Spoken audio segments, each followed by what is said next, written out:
Jet Suite X. What's that? Jet Suite X. Oh yeah, that's right. Josh That was told me. fun. It's a great deal, isn't it? Yeah, we made it with an hour to spare. It sounded like some really good defensive-oriented practices were the impetus for that game. Can you talk about the importance of those and how they kind of carried over? Yeah, I think there's no doubt that your performance in a game is a result of your preparation. So I thought we had great preparation by the coaching staff, the players' focus, and it carried over to 100% to our defensive performance in the UNLV game, no doubt about it. Was there an effort in that game to maybe slow it down a little bit more? I think you guys had like 60, 61 possessions in that game versus I think 70. I think that they when you play really good defense, what happens is it takes the other team a longer time to find a shot, and that hence the less possessions. You know, that's a result of playing better defense. A lot of possessions when the other team's shooting layups. They just dribble down, no pass, and shoot a layup. A lot more possessions that way, but that's really the result of that. You know, when you unless you're going to play a team that's just going to shoot it fast regardless, which they're not. You know, Kevin does a good job coaching. They were trying and trying and trying to find a good shot. It just they couldn't find a good one early against us, so they spent a lot more time on offense. Not that we were slowing the game down. Their inability to get an open shot against us made less possessions in the game. Did Jaime come out of that okay? Yeah, I mean, Jaime's, I don't know, you'd have to probably get a foreign object involved in knocking him out. You know, he's amazing. So, I think he got a little bit of a headache, 5 stitches. Other than that, What's kind of your a lot of guys are maybe out 2 weeks with that. Yeah. Jaime missed the first minute of the second half because he was yelling at him to hurry up with the stitches. You got 2 guys that have gone down with Miles' elbows now. You got to watch out for. Got to watch out for Miles' elbows. Everybody but me, because I just go right under him. What's kind of your scouting report on Colorado? Same as usual. Very high execution team. Always very well coached. They're bigger than us at almost every position. You know, other than Miles and Kenny's at the 5, they're 1 through 4. They're taller than we are. Concerned with their ability. I think they're 3rd in the nation. I was told you guys didn't come in. Usually, you guys come in with good stats. Did you know this?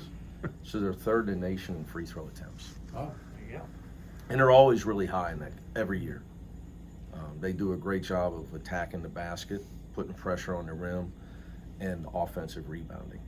So they're not quick to shoot a 3. So they're gonna run their offense and try to execute and get the ball at the rim on you. That's why they get fouled so much. How have you seen them kind of change things up on offense without McKinley right this year? Still searching, I think, in fairness to them. They had some close calls early. It's an adjustment when you lose a guy that dominates the ball as much as McKinley dominated the ball in his career there. And it's smart to put the ball in his hands. So, but I like Bartholomew. He's a good player. He can make open shots. You know, he's only going to get better. So I think it's, you know, they're just going through an adjustment period. But they played really well against Stanford offensively. You know, Stanford's a big team that always defends with great size, and they put 80 on them. So I think you can definitely see them changing from the early on when you watch their films. They're much more efficient offensively here lately. I know it's a little bit of an emergency measure with Cody and Mac out, but what's been your assessment of just the effectiveness of the small lineup with Jalen at the 5 through 6 games this year?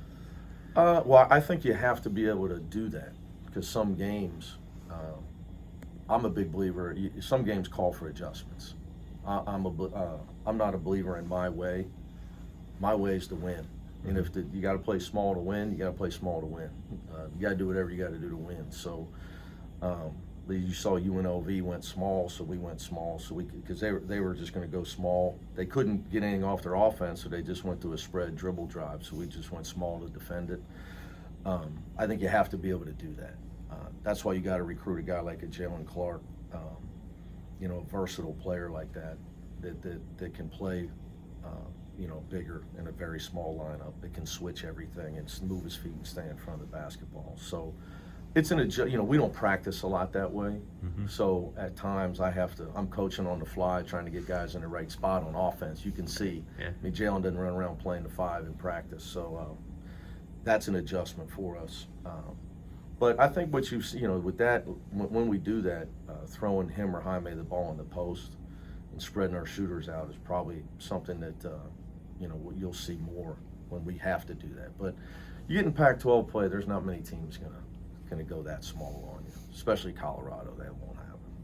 What's specific about Jalen makes him able to kind of guard up like that in size? When you combine his size and athleticism with his heart and toughness, it becomes a Draymond Green effect.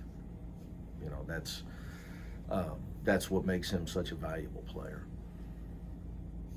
Now that you've talked about Colorado's size, is there a bit of more concern in your mind defensively, assuming that Cody would still be unavailable? Yeah, he won't play Wednesday. Jaime's foul trouble on the interior, because Jabari Walker is a guy that was a talented, athletic guy that could make a shot, but this year he's posting up quite a bit, and he doesn't fade away. Power shots. He's added at least 15 pounds of muscle. I don't really know. I'd have to, look at all their media stuff, but it's obvious. I mean, he's playing with a lot more strength around the rim. So, nowadays, almost everybody, Jaime's guarding more of a face-up player, except in a game like this, he's got to guard a post-up player. Or when you play another team like USC would be a team that he'd have to guard a post-up player. So that's a concern. Foul trouble, for sure. And you've talked a lot in the past week about qualities that define a team that does well on the road, that can win games Yes. on the road. In any sport. What about on the flip side for a team that defends home court well? What kind of qualities would define that type of squad? You don't lose at home. If you want a high seed in the NCAA tournament, or you want to win your conference, you have to win your home games. You get, if you're able to go undefeated at home and split on the road, you're only going to play 9 or 10. And you got your neutrals. You're going to make the NCAA tournament every year. So, at a program like UCLA, our goal is to go undefeated at home every season. You have to go undefeated at home. And at home, to really get to your point, you have to be able to make teams feel like they're playing on the road with your intensity, your pressure, the things, how hard you play, getting your crowd into the game with your effort, your hustle. So that's what really gives you the home court advantage. David Singleton this year is still obviously a great three-point shooter, but just from what we've seen him dunk on fast breaks and layup lines, throwing down alley-oops, it seems like taking a step as an athlete. Is that something that you've noticed in practice during games this year? I guess so. I guess that's fun for you guys. Dunking and layup lines, not a big thing on my radar. I'm more concerned with his defense on the ball. That's where his athleticism is important. You becoming a better athlete for David and his career and for our team is him being able to defend the ball. Him, Johnny, and Jake. That's where people, like right now, that's the biggest thing. Peyton getting to the point where he can be a better on-the-ball defender. For us to be a good defensive team, you got to have team defense, but if you're always in help, you're going to struggle. And it's no secret, people try to attack Dave when he gets in, Jake when he gets in, Johnny. That's an area they try to attack us. So that's my concern with David's athleticism, his lateral quickness, stuff that matters in a basketball game. A couple of years in now. I wasn't bad in layup lines. Sorry. I'm teasing. Couple of years in now on this Pac-12 schedule with the 20 games starting in Yep. before December. How do you like it?